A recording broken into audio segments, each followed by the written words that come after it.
Hey guys, I just wrapped up episode 108 of the Gray Area podcast with one of my fighters, Randy Wheeler. He really impressed me today while he was able to go deep into his story, talk about some heartaches, some heartbreaks, some depression, and what built him into the man that he is today. He stepped in the cage for the first time ever in April, and now he's returning to mixed martial arts July 16th at the Suburban Showplace in Novi, Michigan. So enjoy.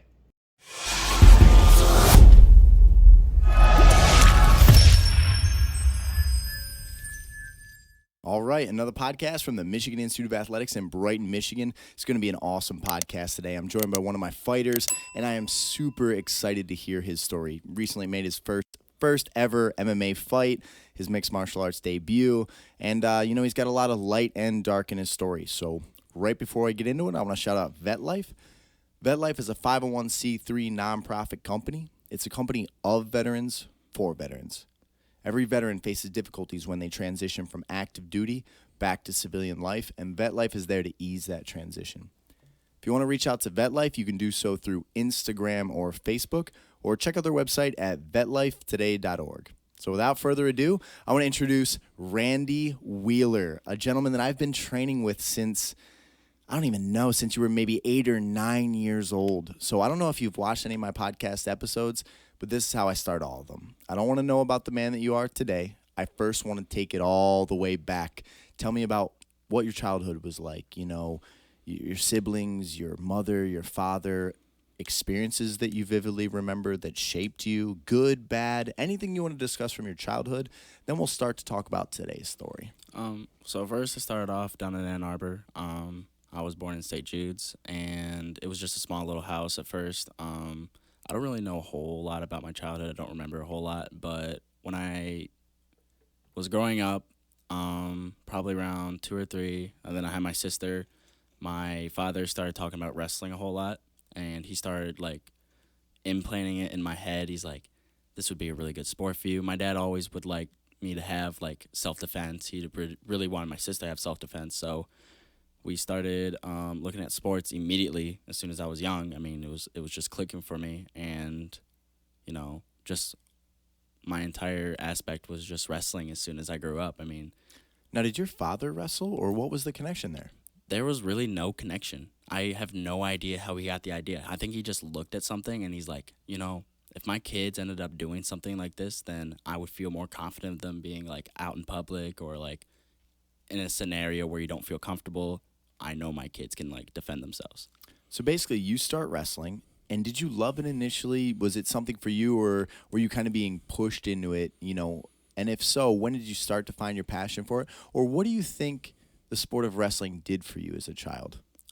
So starting off at wrestling, it was really, there wasn't a lot of pressure. There wasn't really, a lot of competition. It was literally, you're learning, you're growing in this sport. And when I started off doing it, it was just, you're on a mat. I mean, you're just like a little kid on a mat. You're running around. You've seen the kids in here. It was literally me. I mean, growing up with wrestling, it was so comfortable being on that mat. It was just fun. And, I learned all the technique and everything. I didn't really have it, click in my head at first. But as soon as I started learning and going consistently, it was probably one of the best things I've ever had in my life. Would you say your young life revolved around wrestling, or were there other huge influences? Did you just wrestle when it was time to wrestle, and then what did you do at the other point of the day? Literally, my entire life was what am I doing before wrestling? It wasn't what am I doing today? It's okay, what am I doing? And then I have enough time to go to wrestling practice. There was literally nothing but wrestling. That was it. I mean, that makes sense. And is that how it spilled on to your little sister? Because I know your sister was a beast wrestler too. Was it upon her own accord? Did she make the choice to go into wrestling, or was it just kind of the family thing, and your mother and father said, if Randy's wrestling, Abby's wrestling? No, my sister actually really liked wrestling. When we started wrestling there, we had a really good guy that was coaching us. He was really comfortable with women's wrestling. He traveled around the world. He would just show these girls that you don't have to be scared to go around. You can wrestle. I mean, you could do these things. And my sister glowed up as soon as she see him, and then she just loved wrestling since that day. It was That was it. Now, how cool is that? Brother and sister. I don't know if you guys got along when you were kids, but you got brother and sister. You're in the same sport. You were a little fireball, but so was your sister, man. I remember, I mean, because I came in your guys' lives when you were still very young. What was the relationship like there, and what was it like having a little sister in wrestling? Honestly, we did not get along at all. I mean, we were battling. It was back and forth. I mean, if something was happening, then the other person was arguing about it. It was a never-ending like argument. I mean, we'd always have to get split up. We'd always be put in a corner or like in another room. It was never-ending battle. It was. And it's probably because you're both fighters. Like, I believe in my heart that even your sister is a fighter, even though she's not pursuing mixed martial arts. That girl has some fight to her. She has fire. She's willing to throw hands. Yes. You could almost see it when she was watching your MMA debut that she was looking at that cage like, I know I could do that too. I want to talk about, were there any really profound experiences that you had as a child, or like super strong memories that shaped you when you were young? Or did you have just like a pretty, even flow childhood that brought you into adulthood? And then with that being said, how did you find martial arts if there wasn't one profound experience? Typically, I had a really good childhood. I had really good parents. I whenever I wanted something, I'd get it. I mean, it wasn't like I was just like, please give me. It was like if I wanted something, my parents wanted me to have it because my parents never had that in life. So they gave me whatever I wanted, and I didn't feel selfish about it. I didn't feel like, like I'm getting all these things and other people aren't. I'm like, I'm just moving forward. I'm thinking about myself. And I don't want to feel too selfish about that. But like, I had a really good childhood, and moving forward, I mean, nothing really, again, my dad, as soon as he saw MMA, just like, hey, you want to try some jiu-jitsu? And I was like, oh yeah, sure. Like, I'll give it a shot. And then as soon as I did it, I was like, what the heck is this? Like, I'm used to like snapping people down, getting the back, and I'm like, wait, I can choke someone out? Like, I can grab someone's neck? I'm like, okay, it's weird. I mean, but as soon as I walked in, my first class was Bobby Runtage. She had cards. She was flipping it over. Formerly Amanda Bobby Cooper, for the people that are listening. So, and I think she was still an amateur at the time when you joined the team, right? Yes. Yeah, you guys, I mean, how many years ago was it when you started training with us? I started when I was 9. So. And you're what age right now? 18. So 9 years ago. And I remember, like I said, you were a little fireball and your little sister was a little firecracker. Oh my gosh. And so you came in, Amanda Bobby Cooper at the time was teaching, and then continue. So my first class, my dad was like, okay, this girl has cards, like just a deck of cards, and then she'd flip it over and be like 2 of diamonds, and then she'd be like, all right, you guys got to do 2 push-ups. And I was like, okay, this is easy. I mean, whatever. And then it would just consist, and she like almost went through the whole deck. I'm like, okay, like this is getting worse and worse. And then we started doing technique. I'm like, okay, I don't know what I'm doing. So it really got to a point where like I was just standing there with my gloves, and then she literally just told me, she's like, just punch. I'm like, okay, I'll punch. So she just saw me. I was just going like crazy. You know how you like do like the 1-minute circuits where you're like, just hit, just go as hard as you can. I'm literally just on the bag, just drenched in sweat going on this bag. It was As a 9-year-old. As a 9-year-old, yeah. And how awesome did you feel at that point? I mean, you're in a gym where you're around fighters. You're this little kid that walked in the door. Now, you've wrestled, so you already have a little bit of confidence to you. But now you're smashing this bag and you're being supported by a coach. What was that like? Can you remember? It honestly was just it was a whole different experience what I was used to. Wrestling, everyone was focused on a team.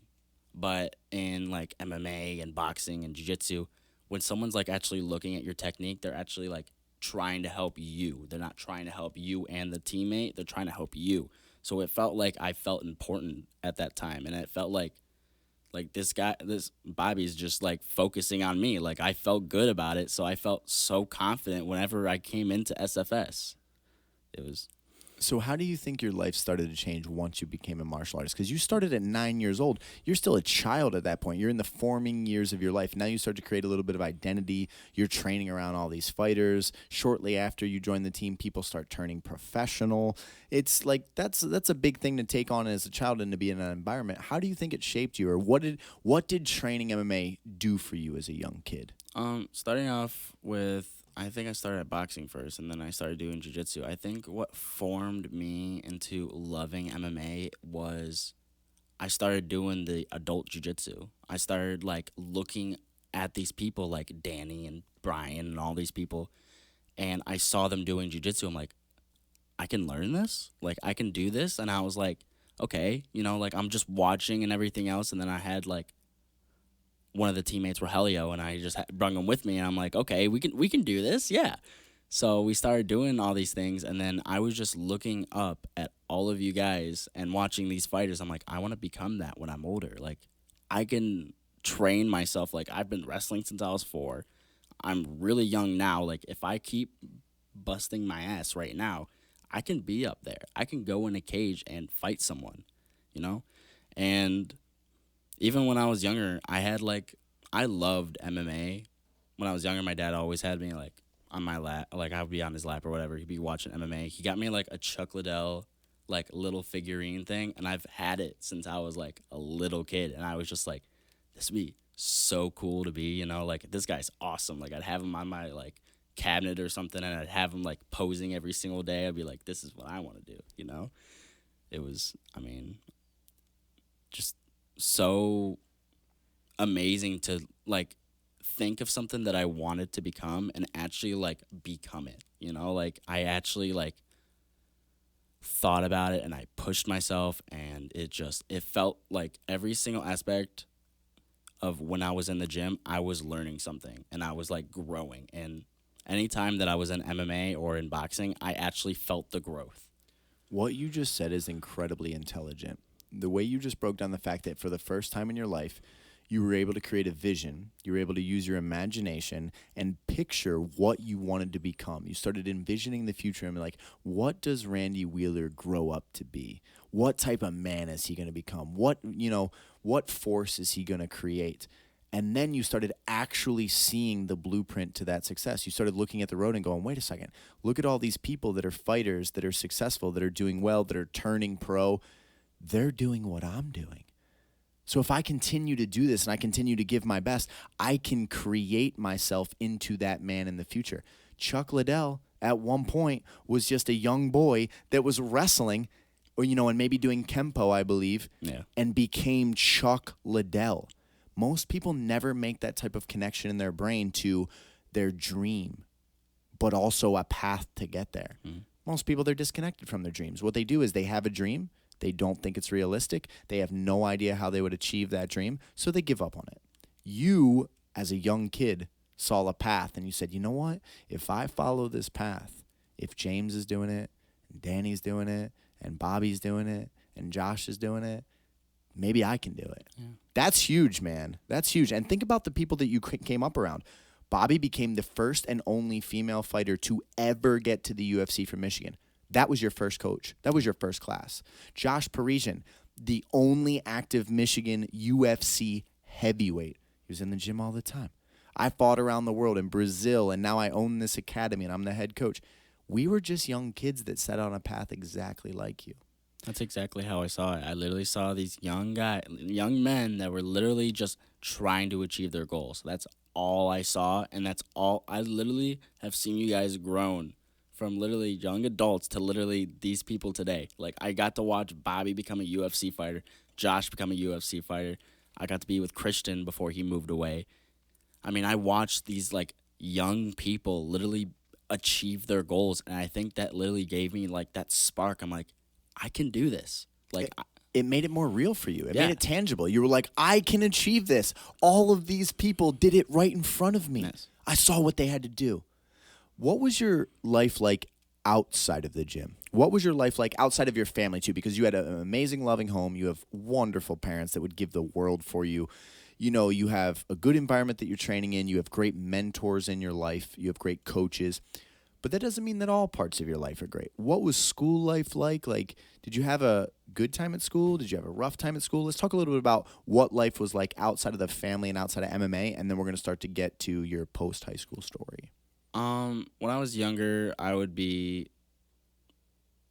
I'd be pretty quiet unless I had, like, my couple friends. If I was with my friends, I'd be very, like, funny or try to make them laugh. I was really like the class clown. Like I would just try to make people laugh because it made me feel good. I mean, like I didn't really feel like I had a lot of attention like in school. Like I was the kid with the mohawk.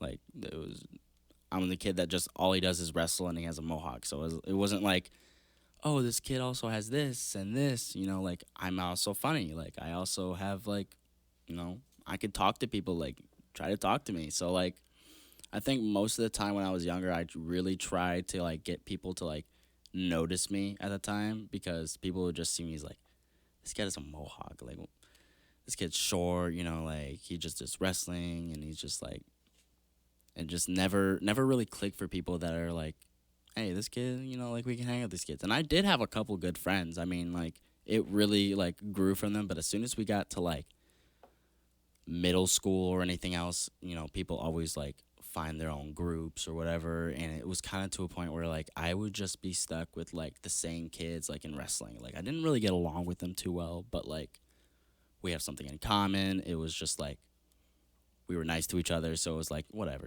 like I would hang out with these kids. But like it was never like, hey, you want to hang out this weekend, or like, hey, you want to do this. I would really just be like at home by myself, like the only thing I had looking forward to was wrestling. So So I want to talk a little bit about, you have so much good in your life. You have great leaders, you have great family, you have, great training, great environment. When that happens, a lot of times people kind of are unprepared for the super difficult times in life, or they're not really ready for the darkness, because as much as life has these amazing up moments and these things where you're feeling on top of the world, life has valleys and life will devastate you. And generally the people that didn't have a lot of darkness in their life when they were young, they get hit really hard when it comes the first time, because it's like you haven't built up the resiliency for it, yet. Let's talk about some of the difficult things that started to hit you either in high school or right after high school, because I know for a while we weren't seeing you very often at all, because I want to get to where we are today, where you made your debut, you're fighting again, but I wasn't seeing you very often. You were battling a couple different things. I could tell you were struggling with depression. What were the things that really started to hit you super hard? And then, how did we start to come out of those? But first, let's talk about the dark times. I think when I started off getting really depressed was like 7th and 8th grade was when this is like the 2 grades before high school. It was Scranton Middle School, so it was just like one school before like you made the high school, so like everyone was always together. Um, I really was just like, as soon as I just noticed people weren't like just open to like talking to people unless it wasn't in their groups, I really just was by myself, unless I was at wrestling. I mean, I really didn't have those type of people that actually like asked if I was okay or anything. Like I would genuinely just get that type of love or that type of care when I was at home. Like it's a different type of love if you have like your friend and then your mother. There's a completely big difference, like. So I went through 7th and 8th grade just keeping my head down. I'd always have a hood on, like I would wear shorts and just a hoodie, and I wouldn't talk to anyone. I mean, I didn't really get along with people. I didn't really talk to people. It was just like going through the day, and then I would go to practice. That was it. Do you know why? I mean, because you're a nice kid, you are funny, you're the wrestler, you're training MMA. Why were you not having friendships and being able to put yourself out there? Or why weren't you making the initiative to show people that like Randy's a great person? I think I kind of just gave up on just trying. I mean, it was to a point where I was so depressed. I mean, like I would go home and I would be laying in my bed till like 1 o'clock in the morning. For me being that young, I should not be even like looking up at my ceiling and then just not being able to fall asleep.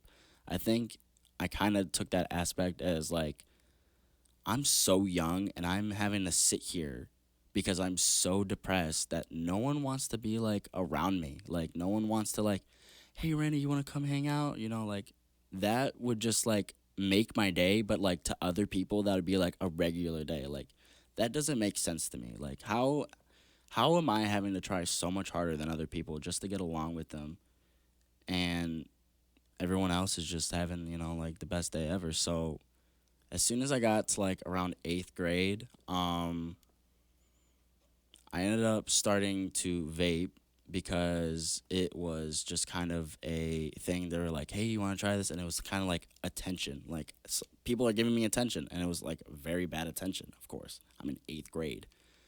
I hit it. I hit a vape once, and then I immediately went home, and I was like, "Mom, I did something." Like, I'm a mama's boy. Like, I immediately felt bad about it, so I went to my mom, and I was like, "Mom, I did something bad." And then she's like, "Randy, what the heck are you doing?" And, like all this stuff. She started drug testing me, and I would have literally like 2 boxes of like nicotine tests. I'd have to take usually one a day every single time I got home from school.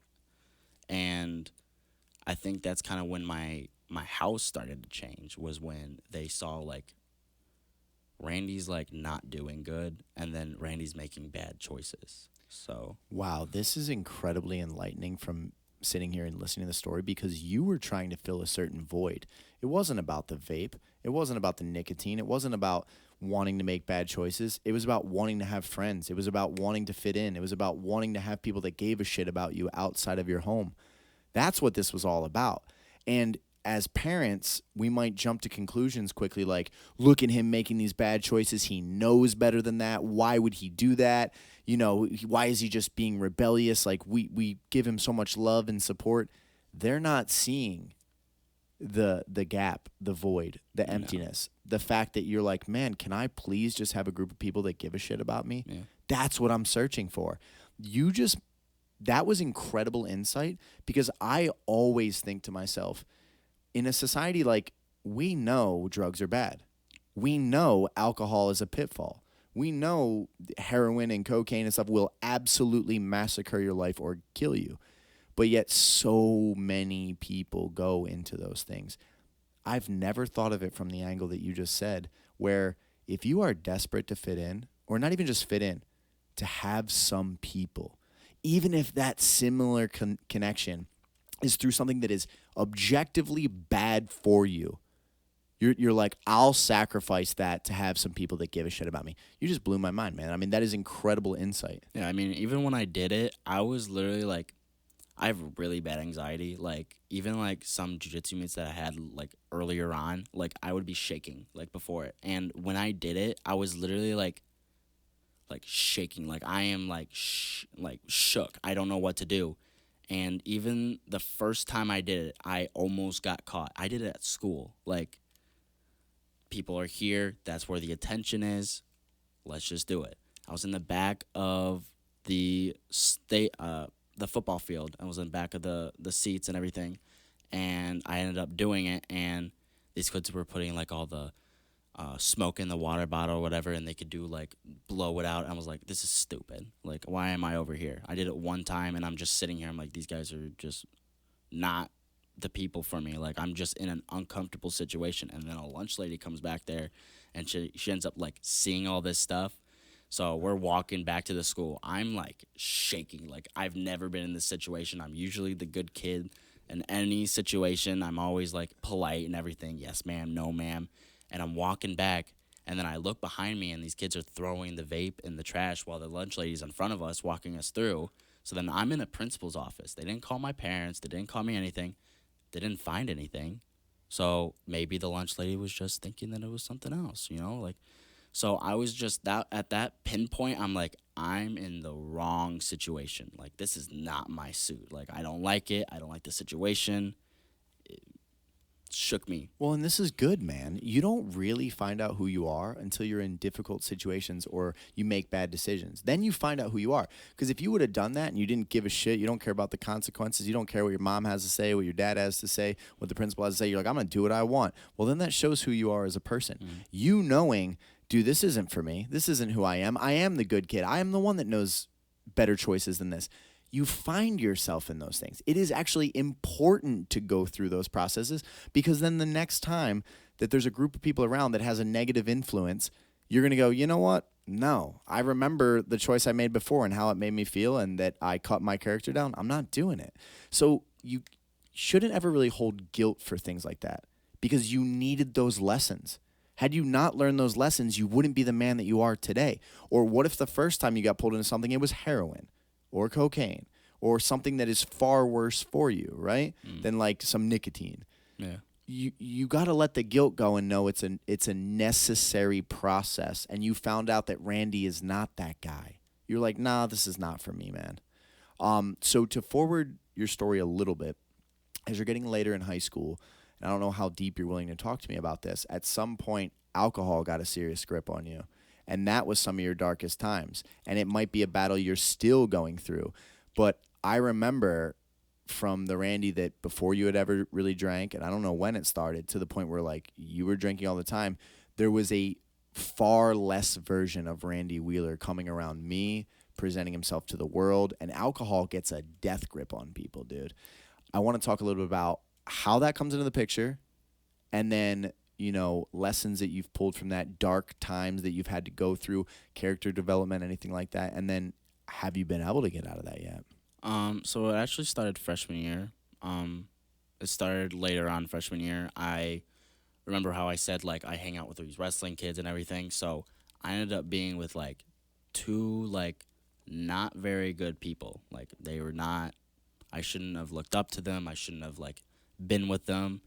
Their aspect was live life like a party. Like, go around, you know, every weekend, even weekdays. Like, I would be, like, Wednesdays we'd go drinking, and then Thursdays we'd go, you know, and then I started smoking pot, and I was like, this is just, like, so uncomfortable. And then going through freshman year high school, I had a weed pen that I would leave somewhere at home. I'd smoke it before I went to school, and then I would just be mellow, some people say, like, not like emotional. I would just be like, I'd be fine. I'd be whatever. And that felt probably the worst thing ever. Is like, I love feeling emotions. I love feeling like I have emotions. Like, it's just, it's human. You know, you love feeling these feelings. And I just felt numb, like terrible. And, you know, going through freshman year, I'd always hang out with these kids. They think, like, sleeping with a ton of women is cool and everything else. And I'd be in this situation where, like, I'm a good guy. Like, I'm not going to treat you like a piece of shit. Like, any female, like, I cared for them. I cared for them a lot. You know, like, any person that actually showed affection to me, I'd show just as much affection back. Like, I'd tell them how much I, you know, thank you for, like, caring or whatever. And I would just be in this bad situation where, like, I'm drunk, I do these things and whatever, and then, like, I'd be to points where I'm in, like, bad situations. I'm at parties. It would literally be, like, every other day that I'd be going and drinking, and it literally almost killed me. I mean, it almost killed me. It was a terrible situation. And once I got down to sophomore year, I snuck out a lot. I snuck out of the house a lot, and, you know, like, that was, like, the first thing that felt like, you know, like, I'm doing something that young kids do, and I knew that it wasn't good, but, like, a lot of young kids do it, though, so I don't feel bad too much about it, you know? Like, I felt bad for my parents because I, like, just snuck out of their house, and, like, they don't know where I'm at. They don't know what I'm doing, and I snuck out so much to, like, see my friends, go do bad things, and it was, like, that was when I started feeling good that, like, people wanted to hang out with me, but I'm also hanging out with them to go do bad things, which I didn't know whether I would like that or I would hate it, because, like, that's not healthy for myself, and these aren't good people, but I'm happy that I'm hanging out with people and I don't feel like I have to sit at home and play video games all day, because that's all I used to do. Was, like, I would come home from practice, I would play video games until I had to go to bed. That was literally just my schedule. That was it. That's all I did. And there was one night where I stayed at my grandparents', and I ended up sneaking out of my grandparents' house. I was high as shit. My buddy picked me up. I made sure he wasn't on anything. I made sure, because I cannot get in a car with someone intoxicated. I will not do that. That's my one thing I will not do. So we ended up driving to a girl that I was talking to, and we ended up getting into a car accident. It wasn't too bad. It sounds terrible. We hit 4 yield signs in a mailbox. The whole front end was just wrecked. The windshield was wrecked. And I told him, and I'm like, I'm at that situation where I'm like, I'm shaking. Like, I don't know what I'm doing. I don't know why I'm doing this. I don't want to tell my parents what I'm doing because I'm terrified what they're going to do to me. And he's like, I'm driving you to this place. This is the closest place. It was like 2 minutes away. He's like, I'm driving this and I'm going home. I'm like, you got to take me home. Like, I don't know what to do. And I ended up staying at this girl's house till maybe 5, 6 in the morning until I finally found someone to give me a ride. I got my aunt from Novi to come pick me up in Brighton to drive me home. And the morning of, I'm like sleeping. I'm like, no one knows this, whatever. I'm like less stressed or whatever. And then I ended up getting caught in the morning. I was like, that was going to happen anyways. And then I was at this moment where I saw my grandma cry. That was maybe one of the worst things I've ever seen in my life, was my grandma crying because of my mistakes. And I think that's what got to me the most on that night was my grandmother is looking at me and she is so upset because she just saw this little boy that is going and making these terrible mistakes, and that just killed me in the inside. It hurt me so bad. And then once my grandma gave my mom a call, I ended up going home. I was actually locked in my room for maybe a month and a half.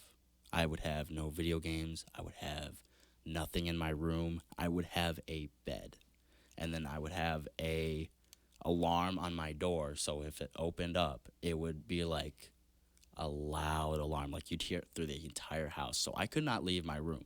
I couldn't do anything. If I had to go to the bathroom, I had to call my parents. If they were gone, I find a way to go to the bathroom. So I think that's what kind of gave me that type of aspect of depression. I think that's when it finally hit its lowest. And I think I kind of got to a point where, like, just locked in my room, like complete isolation. Like, my parents were so pissed at me that I would just not talk to them or anything else. I'd still get piss tested. From freshman to junior year, I would get tested for nicotine and weed. And I think that's kind of when I felt like am I in prison? Like, am I getting tested? I'm locked in my room, and I was so miserable to where I had a little bit of suicidal thoughts sophomore year. I had a lot of deep thoughts, and I just hated myself sophomore to maybe junior year. It was my lowest point, because when it got to a point where I was able to finally go to school, I had that going on. And then when I finally got back to school, the week later, I ended up getting suspended because I got caught for smoking weed.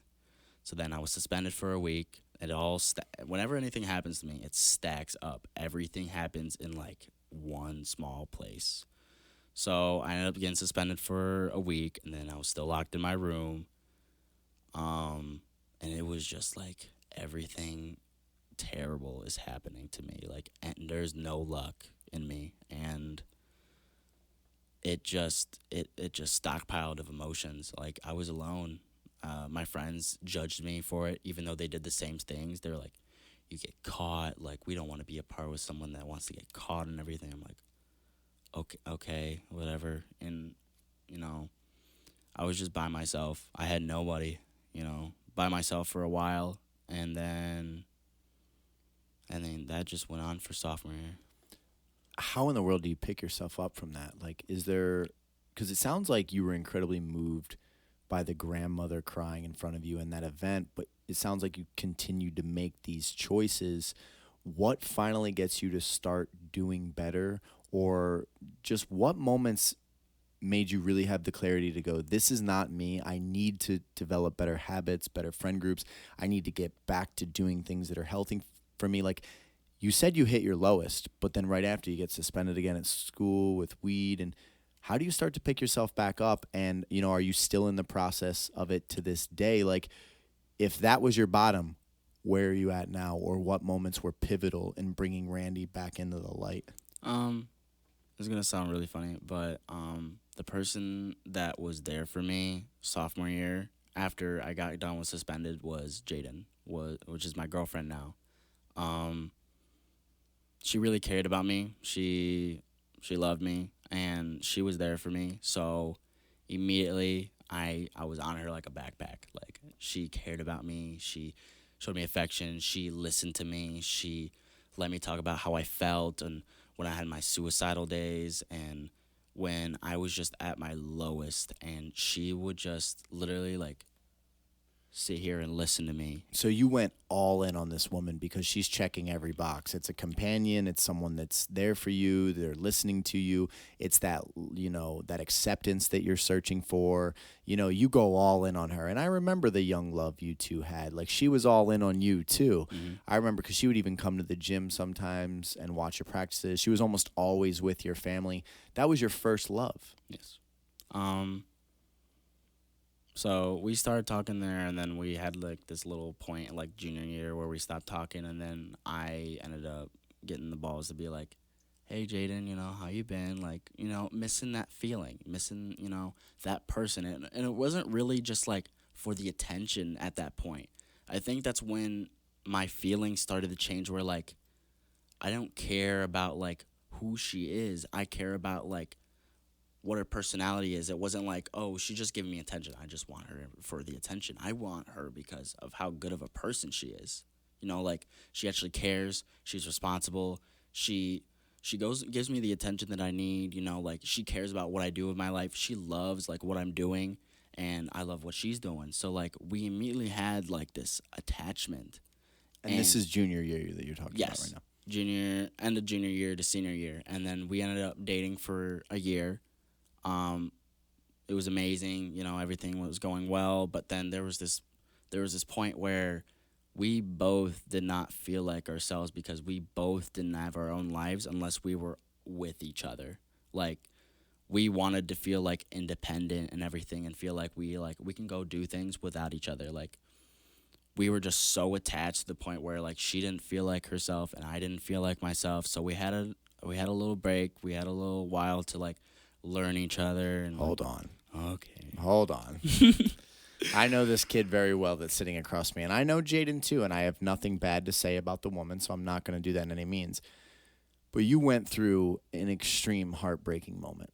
Yeah. You went through a moment where a dagger got stuck through your chest, and what you're saying right now is probably the truth. It's probably that she needed to find herself, that you were probably too clingy at the time, that you didn't have your own thing going enough because like you were searching for that love and acceptance so much that you probably overwhelmed her. But we can't skip past what really happened. What really happened is the truth, and the truth is very important. And you two are back together now, so I understand why you are glazing over with a nice sugar coat on what took place. But I don't even think she would want that. I think the open, honest truth about the heartache that you went through and felt, because that led to extreme character development out of Randy. That led to you getting back on your feet. That led to you becoming the man that you're supposed to be and not just, I'm all in on you and I don't even care who I am. That's who you were before. And then you went through extreme heartbreak. And then it led to the Randy that sits here today as we podcast, and the Randy that just got his hand raised in that MMA fight, and the Randy that has rekindled the relationship with Jaden. You should tell the story as accurate as possible, and I think she would respect and appreciate that, you know what I mean? And we got to talk about the lessons that you pulled from that period, because you went into darkness. Yes. Me and you had multiple meetings in here where you were, bawling your eyes out about the pain that you were going through because it was your first real heartache. That's where we find ourselves, bro. So I would tell that story in as much detail as possible, really what you learned, why it changed you, how you picked yourself back up, and then we will tell the beautiful story of now you're back together. So before that, maybe like less than a month before, I got in my bad car accident. I ended up passing out and rolling 6 times on the highway, and my car was totaled. I was scared shitless. I was terrified. I ended up getting 3 hairline fractures in my shoulder, and I didn't even feel it at that point. I was just so much anxiety. So that was going on. I was really stressed, really depressed about it. Your whole life was crumbling. I remember. Your whole entire life was kind of crumbling around you. Yes. Then she ended up breaking up with me after, I remember it very vividly. My parents took me to go get a rental car, and we were coming back, and then I saw her in my house, and I was like, she's trying to surprise me, like I'm super excited to see her. And then she took me outside and she ended up breaking up with me. And I think the week before is when I started antidepressants, and that's when I talked to you about it. Is like I don't even feel like human. Like there was no emotions. Like there was nothing. Like I didn't feel anything. And when she broke up with me, basically, I just looked at her. I didn't cry. I didn't do anything. I wasn't. I didn't look sad. I think she said I was more. It looked like I was angry, but like I was just having a straight face. I couldn't cry. Like I felt everything inside of my body to where I wanted to have a mental breakdown. Like I was not okay.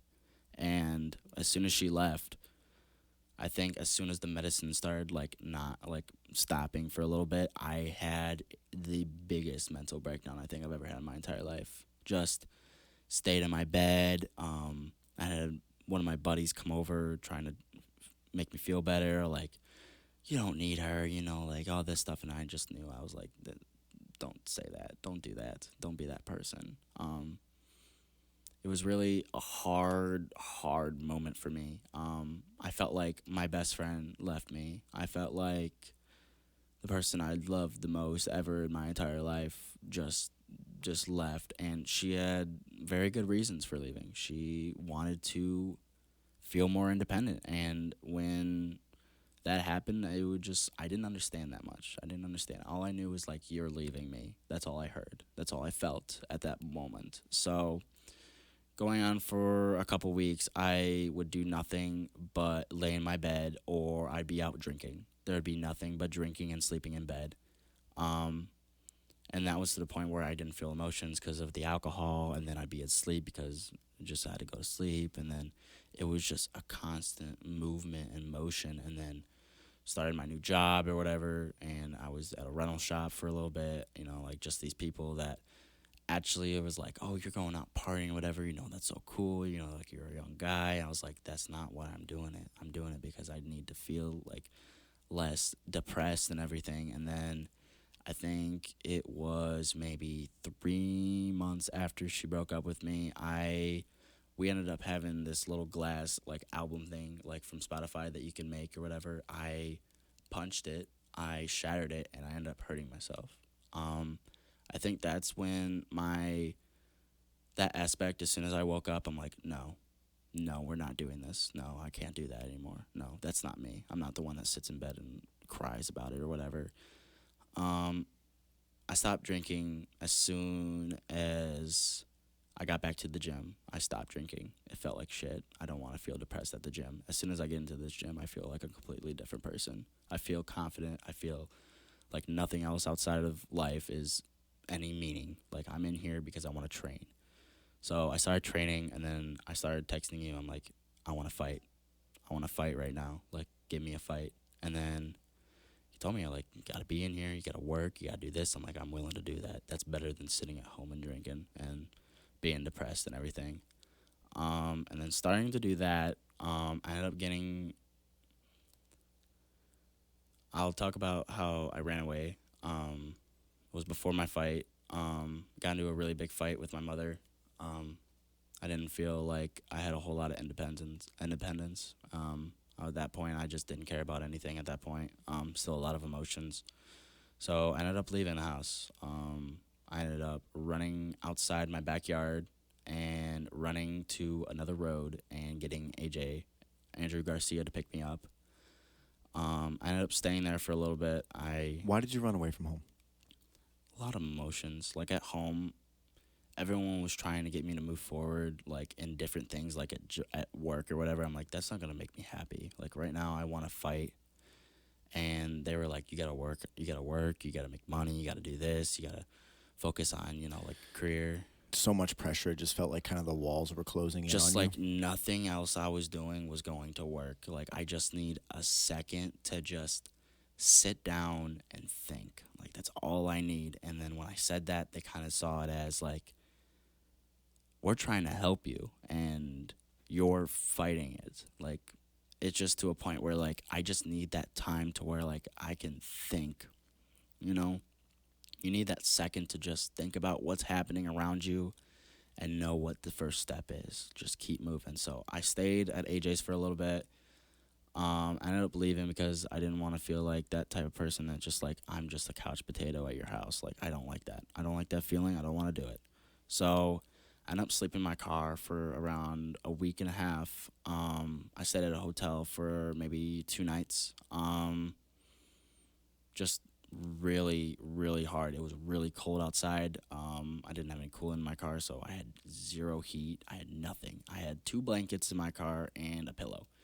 I've slept in front of SFS maybe 2 or 3 times. I've slept at my boss's house for 2 days. I slept in front of my work for 2 days. I mean, it just kept rolling and rolling. And then as soon as I told my mom, I'm like, let's talk. Well, I'll come home. How did you get to that point? What conclusions had you found in your brain? What new realization did you have? Why was it time to have the discussion? Or was it literally like, I'm taking on all this suffering that I don't want, my parents don't want, nobody wants. I'm choosing to because I'm being a little stubborn right now, or I needed the quick break, but it's time to remedy this. I think if I found a healthier way of getting more time, I think it would have been a completely different aspect. Like, even if I still had that argument with my mother in that fight, and just knew where I was staying and I felt comfortable that I'm staying there and not just like, oh, hey, sorry, I just ran away from home. Like, can I stay here? And then just stay here for like a couple of days, but like somewhere where I feel comfortable and that I can actually think and not just like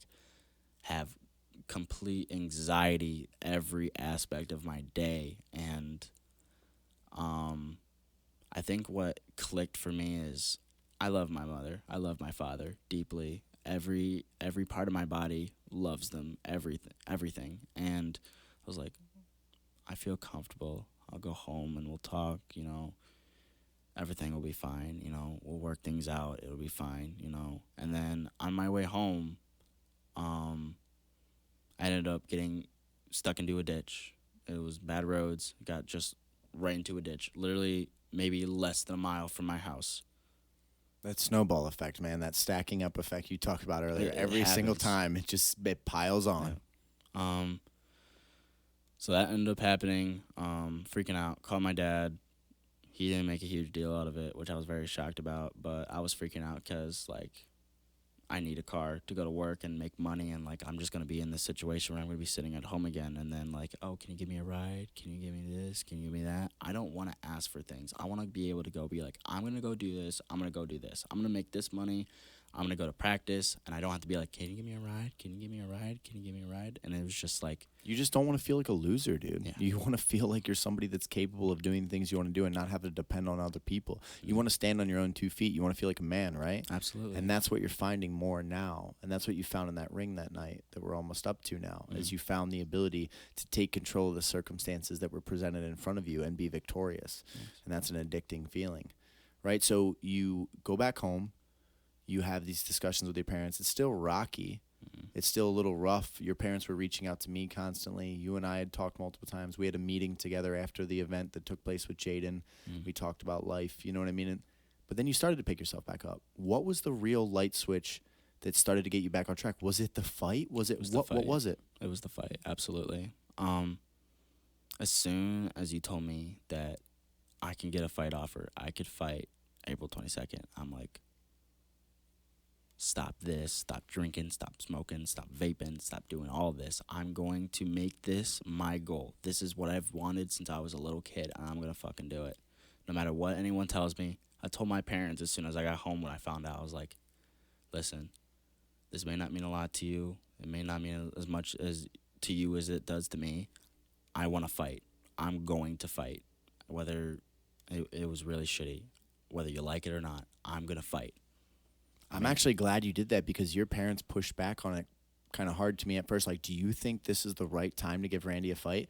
And in my brain, I actually thought this is the perfect time, because with so much chaos in his life, with so much struggle, with so much difficulty, with so much up and down, to give this young man a goal that is tangible, that requires his effort, that I'm saying, because I said to you right now, hey, if you're going to take this fight, you need to show up consistently. You need to train like you're serious. I will pull this fight from you if you don't do that. Absolutely. You're going to be a professional about this. And then you did. Yes. You made training. You showed up. You worked hard. So we're going to skip forward to the fight. You go through training camp. You get out there, you're going to be fighting for B2. Your family's going to be watching. Your mom and dad make the trip down. Your sister's there. What is it like when you've actually got to the event now, from that 9-year-old boy that walked in and the message was just hit the bag, and knowing that, like, you're going to fight? Talk about from the experience, like, you show up to B2, you're at the weigh-ins, you make weight, you start talking to all the staff, you're doing interviews, and you realize, like, tomorrow night I'm going to fight. What is that like? It is no feeling like I've never felt in my entire life. When I got there, I felt important. I felt like I'm here to put on a show for other people. Like, people are coming to watch fights. A lot of people bought my fight to watch it, which is amazing. I mean, I've never thought that someone is going to put money into me to watch me. Like, that is crazy. So as soon as I got there, it was me and Sydney. She had to lose her weight. That was a moment. We went through that was a moment for sure. Miss Churches, that was a moment. Mrs. I'll just cut the weight. It won't be a problem. Yes. Back to the story. Well, that was a miserable time. After that, we had weigh-ins. I was very comfortable with my weight. I got there as soon as I knew. I was like, I'm fine. I'm comfortable. I'm fine. Just worry about the fight. So when I got there, we had the standoffs. I had to wait and everything. When I did my standoff, the guy looked like a goober to me. I mean, he was wearing jeans and boots while I was wearing sweatpants and, like, actually looked professional. I was like, okay, gave it a little bit more of a confident boost or whatever. Let's shift to fight day. Okay. You wake up fight day morning. It is the day that you are going to compete in the cage. Everything's done. You made weight. You did your interviews. There's photos online. Everyone's talking about the fact that you and Sydney are making your debut that night, which, first of all, it's pretty awesome because we didn't really touch on it in the story. Sydney was one of your training partners that had been training with you since you were like 10 years old. Like, she joined when you joined. So you two had come up together. And although you didn't always see eye to eye and you butt heads on different things and you're different people outside of the gym, you have a similar cause, a similar purpose, a similar calling. And that's about knowing that you two are capable for great things and wanting the world to see that. So for you to be by her side while you both make your debut, that was pretty incredible for me, especially as a coach. But it's also very cool for you. You wake up fight day morning. It is time to do this.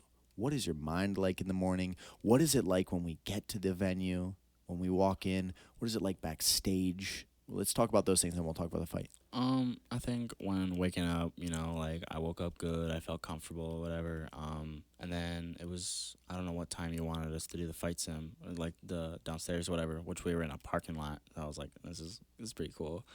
I felt really comfortable. I felt confident in my punches, combinations and everything. I was thinking about what I want to do, but then I realized I'm like, I've never been in a fight where I've actually got hit with these, like, as hard, like, it's not 100%. So, like, I don't want to think about my combinations right now. I want to see how he works. So, like, mostly thinking about, like, being prepared mentally, my anxiety, just thinking about, like, just calm down. You've been waiting for this for most of your life. Like, this is the time, like, don't be freaking out. So I'm like, okay, staying calm. I listen to a lot of music, so that way I can just, like, listen to the music, get hyped up, get ready for this time. And then once we showed up, I was calm. I was ready. So as the man who has high anxiety with all these things and all these up and downs, and your life had just been chaos leading up to this point, you were calm. You were ready for that moment. I felt, honestly, deadly because I came in there calm. I'm like, if people would have known what happened before this fight, they would have been like, dude, why are you here? Like, why are you thinking about, like, you've literally just trained your ass off just to get this fight. Like, and I was just like, I'm calm. I'm ready. I mean, I've been waiting for this. Like, I'm ready to get in this cage and hurt this man. And as soon as we started rapping and everything, I was just like, this feels good. This feels right. And then you told me, you're like, you are going to know whether you're a fighter or not as soon as you step in that cage. And I'll say something after the fight, but and that felt right to me. That felt like that was in my head the entire day. I'm like, you're going to know as soon as you walk in that cage. And get the raps on, now it's my song coming out, and that felt amazing. Hearing, like, my song, people are listening to, like, this, and me walking out in front of people You're on camera, your music's everything. playing, the lights are on you. You're the only focus of the arena during that moment. There is one person moving through a crowd towards his goals. One person while you do your walkout. It's you. Absolutely. Walking out there, everything, shook hands, everything, and then I walked in there and I was like, this is me. This is my time. This is no one else's. This is me. I worked for this. I wasn't handed to this like all my parents had given me everything. I wasn't, forced to do anything. This is what I wanted to do. This is what I put the effort in. This is what I've trained for. This is me. This is what I wanted to do. And I'm in here and I felt amazing. And as soon as that fight started, honestly, as soon as I did my interview with the girl, it felt like 15 seconds. It felt so quickly. Literally, like, I felt like this is the best day of my life. I'm like, but why was it so short? Like, it was so quick. And then as soon as I was done with that, so much emotion as soon as I won that fight, I would have jumped on the cage if I didn't, like, control myself. Like, I had so much emotions and literally just running around, just feeling that celebration, that accomplishment of, like, this is what I've trained for. I am a fighter now. I've went into this cage and I fought someone and I've beat them. It felt amazing, and I will remember that day for the rest of my life. Every feeling and every aspect and every amount of adrenaline that I had as soon as I walked in that cage, I will remember for the rest of my life. It was amazing. And you won your debut in impressive fashion, ran through the guy, finished him first round. Sydney wins her fight, brings so much intensity, smashes that girl, finishes her in the second round. I mean, you guys were incredible that night. So you're riding that high. You come back home. But now here's where a lot of people get off track. You come back home riding cloud nine. You're on top of the world. You feel like a king. You accomplish your goals. And then a couple days goes by after all that celebration, and now it's like, I'm just back in life. Did that happen to you? No, or have you been absolutely not. I was like, I literally told you as soon as I got out of my fight, I was like, when is my next fight? I told you that. So let's make sure we talk about it on the podcast. We have 8 people fighting July 16th at the Suburban Showplace in Novi, Michigan, which is going to be an absolutely heroic night. That's like SFS versus the world, right? Like the next generation, and you are one of those people. And you're fighting another guy he's got more fights than you. He's a good athlete. He's your size. You're dropping a weight class now. Like this, it's awesome. It's another challenge in the right direction. But you would say since you came back from that fight that you are just laser focused and ready. I'm ready. I told you that. As soon as I got out of that cage, I'm like, I want to fight again. I want to fight again. And that's when I knew. I was like, I'm ready. And I think I feel better while I'm training. It's like I have something else to look forward to. It's consistent. And even if it was like more time, like it was in a couple months, I would still have that heart that I'm just like, I want this. Like that's what I want to feel. That's a good feeling. I want that feeling. That's a healthy feeling. So I want that, And it's pulling you into the future. You see the next goal. You see the man that you're going to become. You see the legacy that you can create. And that is pulling you into the future versus dragging you down. While alcohol and drugs and bad choices can be like hooks on people that are going to sink them down, you have something that has grabbed a hold of you and it is pulling you into the future. So I guess the last thing I want to talk about is look at how your life is changing as you bring all this hard work and all of these life lessons together. You have your relationship back on track. Your family is beaming with pride. Like your mother and your father, they were glowing after that fight. You're training like you should be again, so it's made me super proud because I remember all those times where I saw a fraction of Randy Wheeler, and I was always disappointed because I'm like, I know there's more to that kid. I know there's more in there than what we're giving. So you have the family back on track. You got the relationship. You got the hard work. You've got the goals. You're in your team environment. What is life like for you at this point compared to what it was just 6 months ago? Honestly, if anything bad happens, I'm like, no, I don't care. I'm moving forward. Like my car broke down yesterday. I'm like, no, I'm moving forward. Whatever. I'll buy another car. I'll save up the money and buy another car. It's not like I'm going to shove myself down where I was before and I just did all of this work for nothing. Like that does not make any sense. Keep moving forward. Keep doing what you love, and I'm going to keep doing that, you've become a warrior, and warriors fight. So when a battle shows up at your door now, you don't go, oh my God, why again? Poor, like, you're a warrior. So you know what a warrior does? You put your chest up and you go, I'm ready for this fight too. I was ready for that fight. I'm ready for this fight. I'm ready for any fight that comes to my door because I am a warrior. And you found that out that night where your hand was raised, and there's that picture of you screaming online in that shot from Rob Raymond. That's who you really are, and that's the man that you want to be. Mm-hmm. So I guess just the last thing before we wrap the podcast up, it's been an amazing dialogue, is you've referenced so many times throughout this podcast that when you're here, your problems don't matter. Your life outside doesn't matter. You're able to be your best. Why? What is it about the gym that brings out the greatness in Randy? What is it? This is my home. This is my second home. Seriously. Any person that's around here, they are positive. They see the good in me. Any person in here. Seriously. Anyone. I don't even have to pick someone. I could just be talking to this person and be talking to that person. It does not matter where you came from. Everyone will treat you equally here. It does not matter. There is no negativity. We are positive. We keep moving forward. Elite mentality. That's literally all there is here. There's keep moving forward. And every time I walk in here, I feel positive when I get in here. I feel confident. I look at every aspect of what I'm doing when I'm punching and everything and when I'm doing jiu-jitsu, and I feel improvement. I feel like I'm moving forward. And I can see the goals because I had my fight just now. I could see how I'm doing. It's not just like, oh, I'm training for just this long, and then like I can't just see it in like a jiu-jitsu meet. I could see it in an MMA fight, you know? I've kept moving forward, and I could see the improvement every time I'm in here. Every time. I feel more improved every time I leave here. There's not a moment where I feel sad. There's not a moment where I feel depressed or anxious. I leave here going home, and I'm happy. I'm happy that I came. I'm happy that I'm here. And it's an amazing feeling every single time that I'm around here. So last thing I want you to do is I want you to give all the details for your fight on July 16th, where people can get tickets, just any bit of information that you want to put on the podcast. And then, that's how we will end this episode. So I will be fighting July 16th around 7 o'clock in the Suburban Showplace. You can find it on the B2 website, and I'll see y'all there. Yeah, for people that want to buy tickets, it is b2fs.com. You can purchase table seats or you can purchase general admission. If you make sure to put Randy Wheeler in the comments, he actually gets a small cut of the tickets. He is 1-0 as an amateur fighter. He's facing a competitor that is 1-1. Guys fought 2 times, get a little bit more experience than them. They match up close in athleticism, close in size. It's going to be a great fight.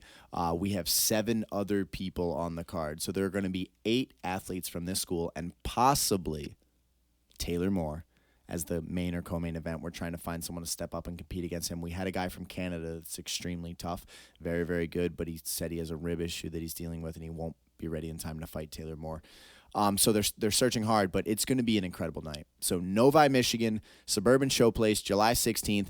Be there. All ages. Grab a group of people. Let's have an army of support, and it's going to be incredible. So Randy, it was a pleasure to sit and podcast with you today, and we'll wrap this episode up. Thank you for having me.